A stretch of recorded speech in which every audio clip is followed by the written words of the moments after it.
वालेकुम रहमतुल्लाहि ताला व बरकातहू। दरूद पाक पढ़ लें। अल्लाहुम्मा सल्लि अला सय्यिदना शफ़ीना मौलाना मुहम्मदिन बारिक वसल्लम सल्लल्लाहु वसल्लम अलैहि या रसूलल्लाह या हबीबल्लाह सल्लल्लाहु ताला अलैहि वसल्लम। मैंने 2 दिन आपको नवाक़िस वज़ू बताया और नवाक़िस वज़ू में उन चीज़ों को बताया जिनसे वज़ू टूट जाता है। पहले दिन मैंने बताया था पाखाना, पेशाब, वदी, मज़ी, मनी, कीड़ा, पथरी, इन सब चीज़ों ये सब चीज़ें अगर निकला तो इन सब चीज़ों से वज़ू टूट जाता है। फिर दूसरे दिन मैंने बताया कि हवा अगर ख़ारिज हो पीछे की मकाम से तो ऐसी सूरत में वज़ू टूट जाता है। फिर से आप वज़ू करके नमाज़ पढ़ेंगे। फिर मैंने बताया खून, पीप या ज़र्द पानी अगर जिस्म से निकले और बहे ऐसी अज़ा की तरफ जिनका वज़ू या गुस्ल में धोना फ़र्ज़ है तो ऐसी सूरत में क्या होगा, वज़ू टूट जाएगा। फिर से आप वज़ू करके नमाज़ पढ़ेंगे। आज इंशाअल्लाह इसी खून के ताल्लुक़ से कुछ मसाइल बयान करेंगे और फिर आगे कुछ चीज़ें और बयान करेंगे। जैसे मसला है कि किसी के जिस्म पे चोट लग गई या खाल छील जाता है। कभी कभी क्या होता है, जो खाल हमारी ऊपरी होती है वो छिल जाती है। अब उसमें खून जो है निकलता तो है पर वो बहता नहीं है, उसी में जमा रहता है। ठीक है, तो ये जो है नवाक़िस वज़ू में से नहीं है। अगर वो खून बह जाता तो नवाक़िस वज़ू में होता। या जिस्म का कोई हिस्सा कट गया थोड़ा सा, अब खून तो बह रहा है लेकिन हम उसको क्या कर रहे हैं, साफ़ कर ले रहे हैं किसी रुई से या किसी कपड़े से साफ़ कर लें। बार बार साफ़ करने पर वो उस तरफ नहीं बह पाता जिसका वज़ू या गुस्ल में धोना फ़र्ज़ है। तो अब उसके हमें याद देखेंगे कि खून हमने कितना साफ़ किया है, कितना पूछा है।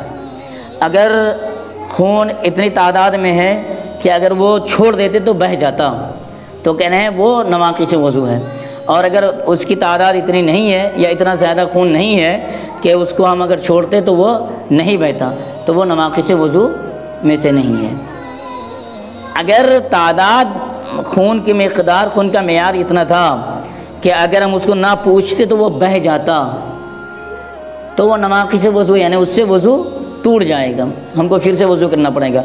और मतलब मियाद इतनी है कि हम उसको छोड़ देते तो वो बहता नहीं तो वो नवाक़िस वज़ू में से नहीं है, वो उससे वज़ू नहीं टूटेगा।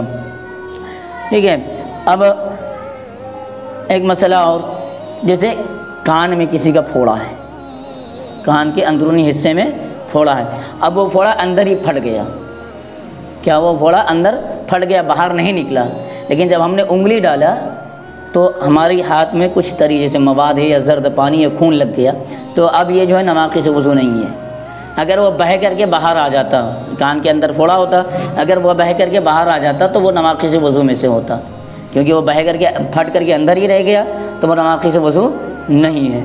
इसी तरीके से किसी ने नाक साफ़ किया, ठीक है, नाक से जमा हुआ खून निकला तो वो जमा हुआ खून नवाक़िस वज़ू नहीं है, उससे वज़ू नहीं टूटेगा।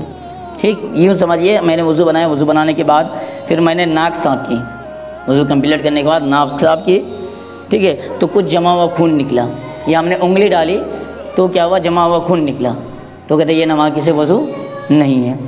आज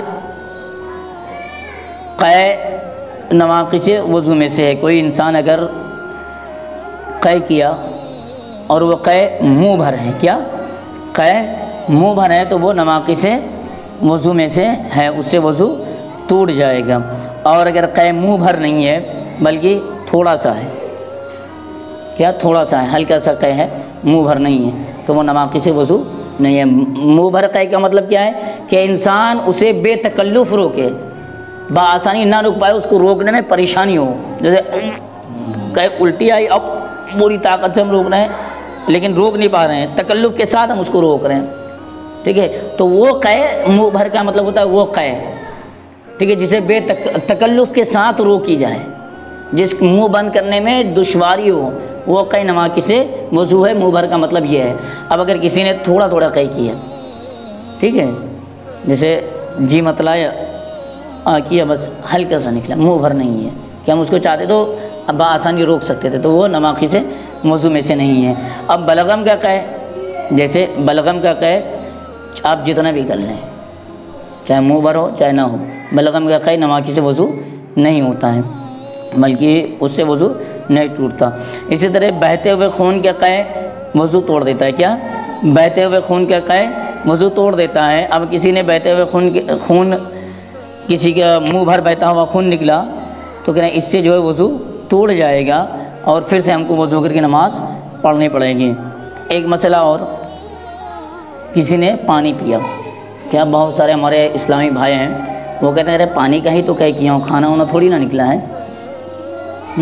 ہمارے بہت سارے اسلامی بھائی جنہیں یہ مسئلہ نہیں معلوم ہے، آج میں بتا دے رہا ہوں۔ جیسے کسی نے پانی پیا، پانی پینے کے بعد جی متلایا اور الٹی کیا اور خالص پانی ہی نکلا، کیا ہوا؟ خالص پانی نکلا اور وہ منہ بھر ہے، کیا منہ بھر ہے تو وہ نواقی سے وضو ہے، اس سے وضو ٹوٹ جائے گا۔ اگر منہ بھر نہیں ہے تو وضو نہیں ٹوٹے گا، چاہے پانی کی قے ہو، چاہے متلی کی قے ہو، چاہے کھانے کی قے ہو۔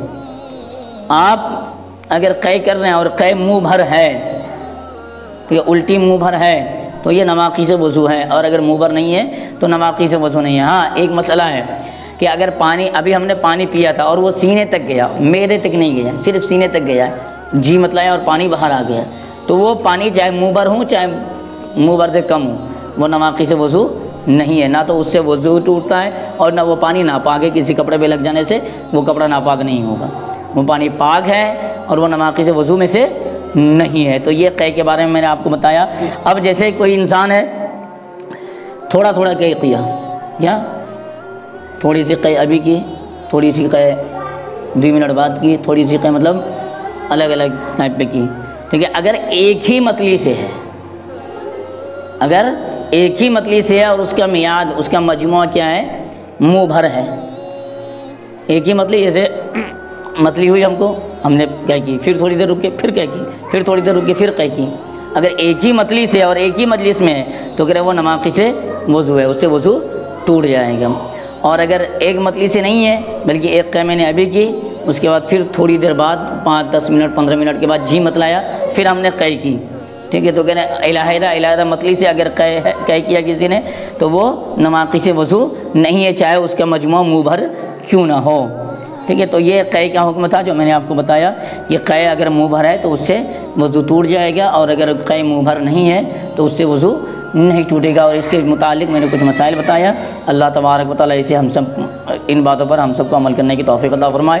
السلام علیکم ورحمۃ اللہ تعالیٰ وبرکاتہ۔ کل انشاءاللہ پھر اسی کے تعلق سے کچھ باتیں آپ کو میں بتاؤں گا۔ آپ سے میں گزارش کروں گا کہ آپ مسجد آئیں اور جو دینی باتیں بتائی جا رہی ہے